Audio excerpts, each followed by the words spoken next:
On the streets, Lil Jeff was known as the savage drill rapper who rapped about taking down his enemies. But what many do not know is that he did not just target his rivals, he also had no mercy on the police. Every gang member knows not to mess with a cop, but a chilling new video shows Lil Jeff taking on law enforcement without hesitation. However, did he bite off more than he could handle? Let's break it down. The story of Lil Jeff versus the law is no longer a secret on the street. Word has it that death saved him from the horror he would have faced if he had gone to prison. The Chicago Police Department had a full team ready to arrest him, as they believed he was behind the shocking murder of 2 high school boys. Surveillance footage from the scene shows Lil Rob and Monty walking toward an elevator, unaware of the danger they were about to face. As you watch closely, you can see a dark SUV pull up under the train tracks. A person gets out of the car, rushes toward the boys, and starts firing at them. As soon as the boys are hit, the shooter quickly returns to the vehicle and speeds off, heading towards Wabash South, then turning left onto Madison before disappearing. Though the footage only shows one car pulling up, CPD Deputy Chief John later clarified that 2 vehicles were involved. He said, 2 cars pulled up and a group of individuals got out.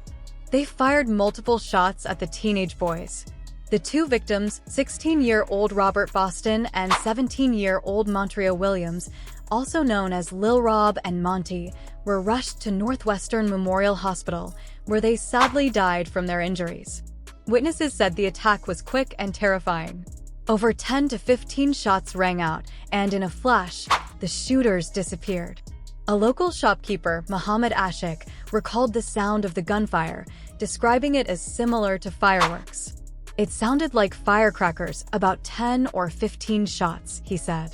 It was clear that at least one of the guns used had a switch, making the sound more like an explosion.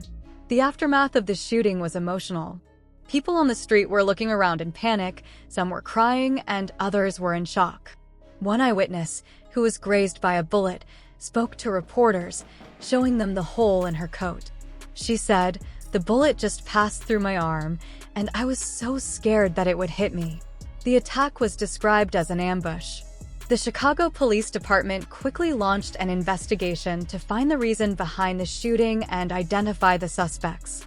According to CBS News, this tragic event occurred near Innovations High School in downtown Chicago, known as The Loop, around 12:30 p.m. Lil Rob and Monty had just stepped out for lunch when 2 cars pulled up and opened fire. The families of the victims were devastated by the loss. They shared that the boys were focused on their future, wanting to learn a trade and make a living. The 16-year-old was known for always smiling, and the 17-year-old was determined to work hard. A spokesperson for the families condemned the brutal killings, saying that no one has the right to take another person's life. They also revealed that one of the boys had a birthday coming up, which made the loss even harder to bear. The news of the double murder sent shockwaves through the city. People began to fear for their own safety, and the mayor, Brandon Johnson, expressed his condolences, saying, "My deepest condolences to the families and the Innovations High School community as they cope with the unimaginable pain caused by this senseless act." It was a violent, brutal hit, and the entire city was in mourning. Well, not the entire city, because not long after the hit, the person behind it went on social media to brag about what he had done. He jumped on Instagram Live and made comments hinting that he had just added 2 more kills to his count. He said, "This stuff will keep happening and you all know it by now. I went dark for a week and then, poof, I came back." For context, he was trying to explain why he had been so angry and upset for a week. He said he had been mad about watches that were stolen from him, which made him lose control. He even accidentally snitched on himself in the process. People started questioning why he wasn't arrested immediately after the video, with many wondering how he was still free. One person online seemed to have the answer. "The feds let you think you got away with it. They let your case build up. They're not in a rush unless it's a big case like drug trafficking. They let you get comfortable and then get you when it's time." This made sense to a lot of people, and many believed that even if Lil Jeff hadn't died, he would have been arrested soon. They thought he wasn't a real killer because he just couldn't stop bragging about what he did. He snitched on himself way too much for someone who was supposed to be in the game for just 3 weeks. As it turns out, Lil Jeff wasn't lying on that Instagram Live. Almost a year after the shooting, the Chicago Police Department made significant progress in their investigation and began arresting suspects. The first person arrested was Tommy Coleman, an affiliate of Lil Jeff and his gang. He was caught on the 5700 block of North Mason and charged with double murder. Then, earlier this year, another suspect, 20-year-old James Allison, known on the street as Jay Bloodhound, was arrested by CPD and U.S. Marshals on February 3, 2025. There was talk on the street that Jay Bloodhound attended the same high school as Lil Rob and Monty, but some people questioned why he was still in high school at 19. His explanation was that he purposely failed to stay behind in school and continued doing his dirt. What an excuse for not graduating! It turns out these arrests were made possible by Lil Jeff and his gang self-snitching, both in songs and on social media. But what led to such a brutal murder? What made it all go down like that? Lil Jeff gave credit to his friend Vert for introducing him to rap and the street life. Early videos show Vert hanging out with other kids from Drill City and Trap City. At the time, these two areas were still cool with each other. But things changed when Vert started hanging with people from the west side of Chicago, an area known as the Jungle. A Facebook post from 2021 showed that Vert kept his ties to the Jungle even as he grew older. But the Jungle was also closely connected to another gang, known as Beacon or Nitty Block, named after a member who was killed in 2019. It looks like Vert pulled Lil Jeff into the mix, and they started hanging with members of Beacon. In a video, Lil Jeff is seen flexing guns with Beacon members.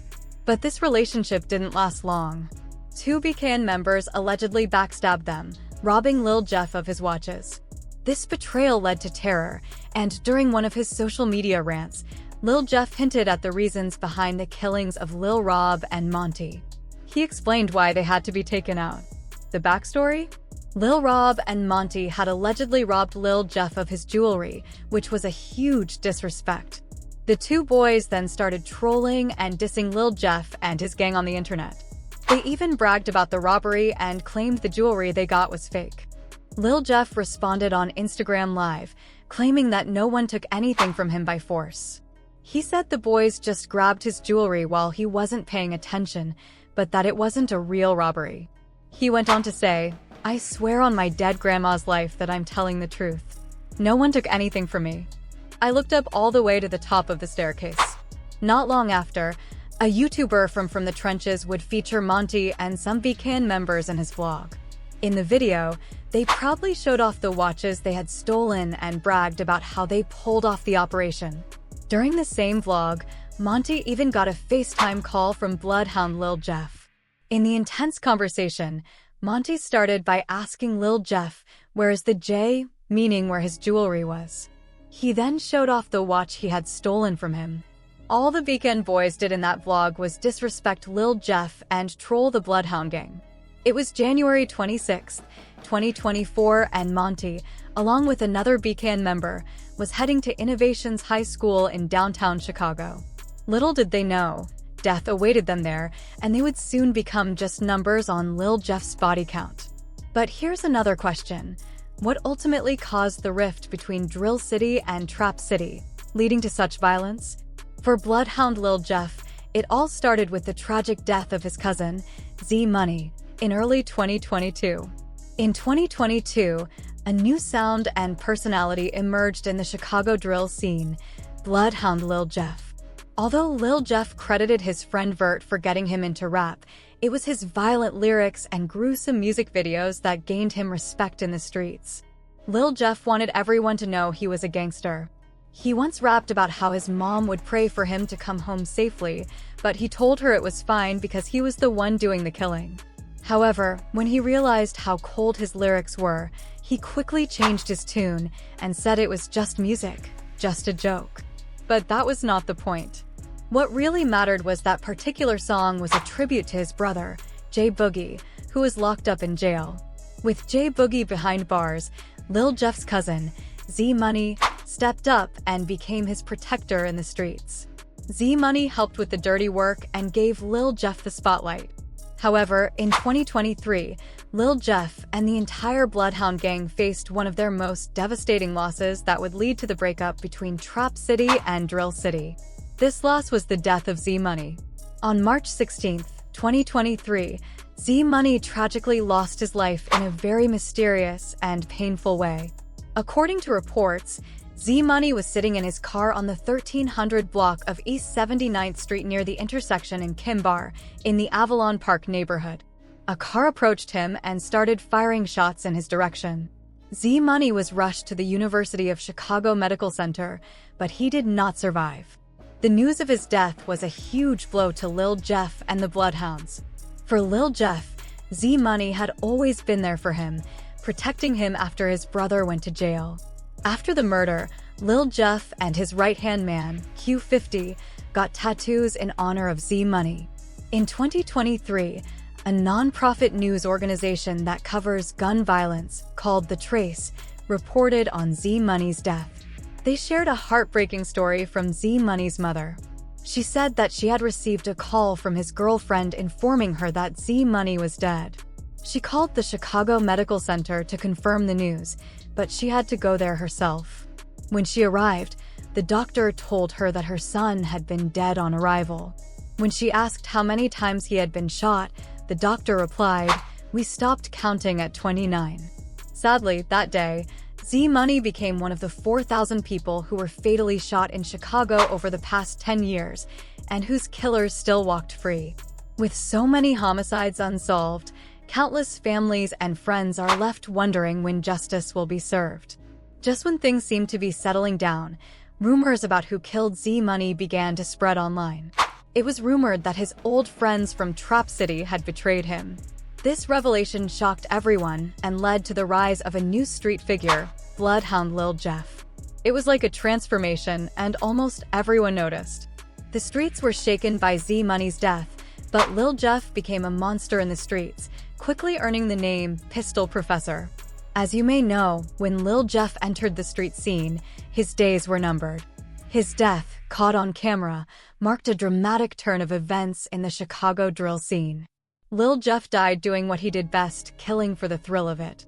I remember one of his lyrics where he said, "Every time I see an op, I drop my mask and swing the door." And as it turned out, Lil Jeff never joked about what he rapped about. On June 8, 2024, the Bloodhound gang was caught on surveillance footage. Lil Jeff, Q50, and another member were seen getting out of a black SUV, swinging the door open and starting to shoot at a rival gang member. The video shows them firing shots at a young man wearing bright yellow shorts. The target ducked behind a car and ran into a building while still being shot at. It was a gruesome scene.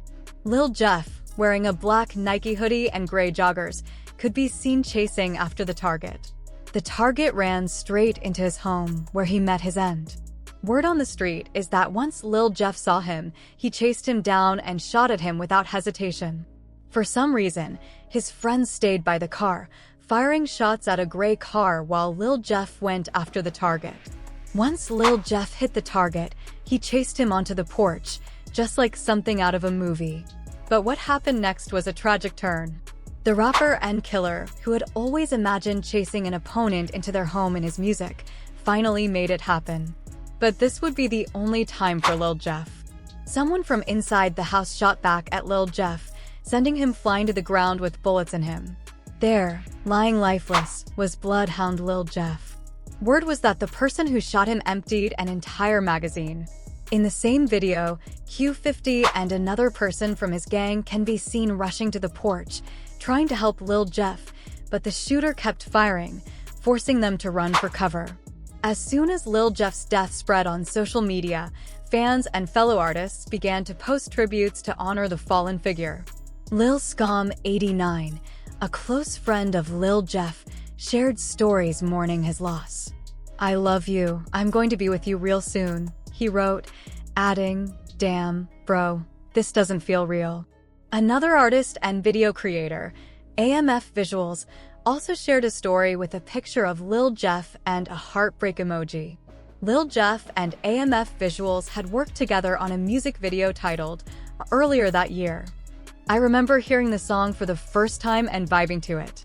It took me a while to realize that Lil Jeff was rapping about a high school double homicide, with the representing the sound one of the victims made as they took their last breath.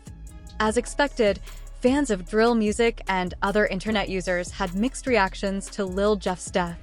One comment pointed out, "The energy you put out always comes back to you." Another user said, "Trying to chase someone into their own house off the street is the ultimate crash-out move." People quickly realized that Lil Jeff thought he was living out his fantasy, but it ended in tragedy.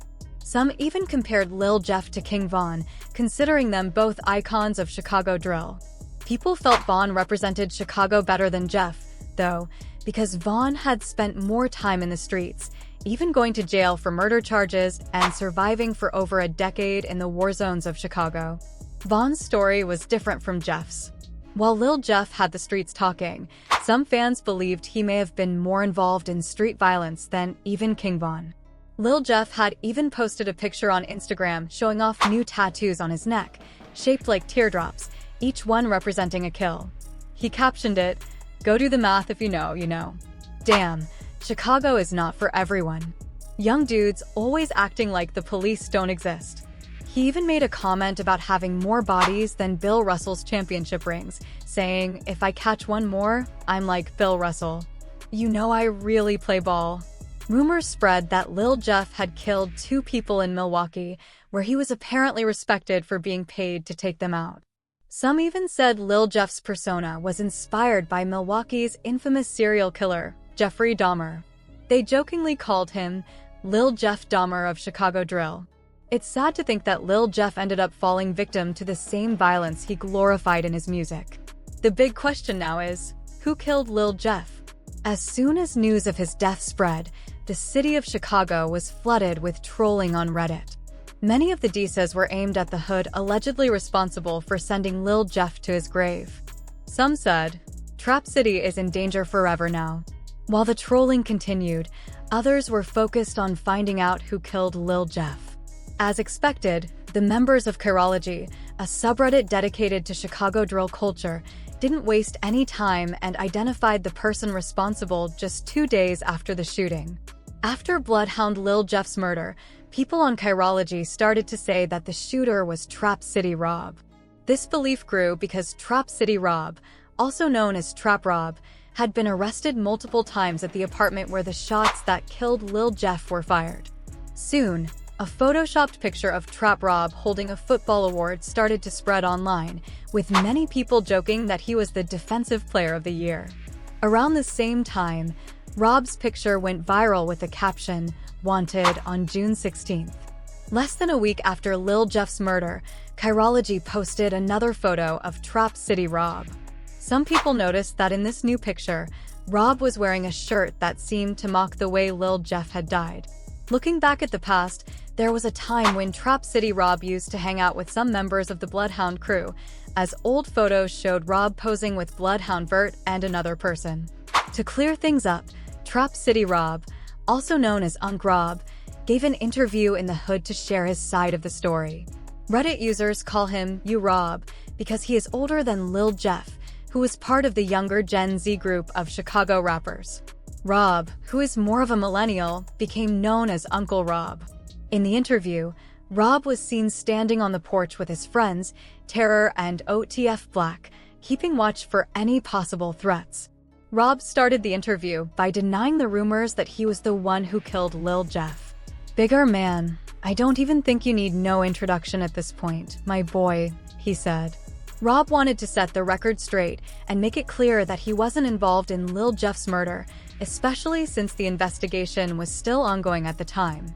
However, police documents later showed that Trap City Rob, born Robert Coleman, had been arrested in connection to Lil Jeff's death. Authorities believed there was enough evidence to arrest Rob because a witness identified him as being at the crime scene. Surveillance footage also showed Rob entering and leaving his apartment on South Rhodes Avenue, carrying a black firearm. It is important to mention that Rob was a convicted felon and not allowed to own a gun. The report went on to say that when the police tried to arrest Rob, he resisted, refusing to follow their orders. He used his body weight to make it harder for the officers to handcuff him. The officers had to use control techniques to get him into custody. Despite the arrest, a big controversy followed when people on Reddit started discussing it. One user commented, "I'm not familiar with Illinois self-defense laws, but it seems crazy to charge someone with murder in this situation. Was it because they kept shooting him?" In a surprising twist, an investigation into Rob's involvement in Lil Jeff's murder couldn't prove that he was the actual shooter. As a result, the murder charge against him was dropped. However, because he was found with a gun, which he wasn't allowed to have, he still faces charges for that. It looks like he will spend some time in jail for the gun charge. When word spread that Lil Jeff was killed by Trap City Rob, one fan joked, "He killed Lil Jeff. Now he got by Big Rob." While it was a funny comment, it pointed out how gang violence often leads to death, with no way out. But here's the big question. If the police dropped the murder charge against Trap City Rob, does that mean the real shooter is still out there? I came across a Reddit post that said, "Rob didn't pull the trigger. The real shooter is probably laying low, not claiming it publicly." It seems we may never know who the actual shooter is.